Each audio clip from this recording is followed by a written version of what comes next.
Daar moet 'n reënboog wees.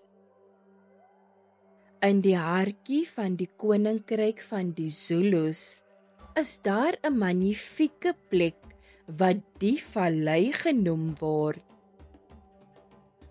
'n Klein dogtertjie met die naam Jabulile woon hier. Jabulile was nog altyd 'n gelukkige kind. Sy is nuuskierig en vol vrae oor die lewe. Alles fascineer haar. Jabulile se pappa is 'n mielieboer. Haar mamma is 'n onderwyseres. Hulle leer haar om groot drome te droom. Jabulile se grootste droom is om mense te help. Almal in die dorpie is vriende met Jabulile, veral die ou mense. Hulle leer haar van die wyse manne en vroue wat lank gelede in die vallei gewoon het. Jabulile wil ook wys wees. Een aaklige dag begin die wolke bo die vallei saampak.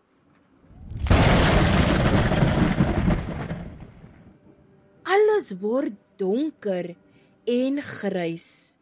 'n Vreeslike storm trek oor die land. Sterk rukwinde waai die hutte se dakke af.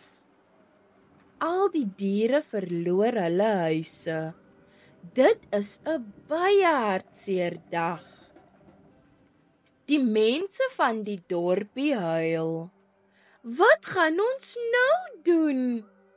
Al die oeste is vernietig, sê die boere. Ons huise is weg, sê die ou mense. Dit lyk of alles verlore is. Maar Jabulile onthou iets wat haar wyse pappa haar op 'n keer vertel het. Jabulile begin met die mense van die dorpie praat. Die storm kan ons net seermaak, sê sy, as ons dit toelaat. As julle opkyk, sal julle sien dat die son weer skyn. Dit is 'n nuwe dag. Na elke storm moet daar 'n reënboog wees. Net toe verskyn daar 'n pragtige reënboog in die lug. Die dorpenaars sien die reënboog en begin glimlag. Dit is 'n belofte dat die storm verby is. Die mense herbou hulle huise. Die boere plant nuwe oeste. Die gras groei groener as ooit tevore. Daar is weer hoop en vreugde in die vallei. Fluit, fluit, my storie is uit. Akkerblaar, my storie is klaar. Totsiens, maatjies!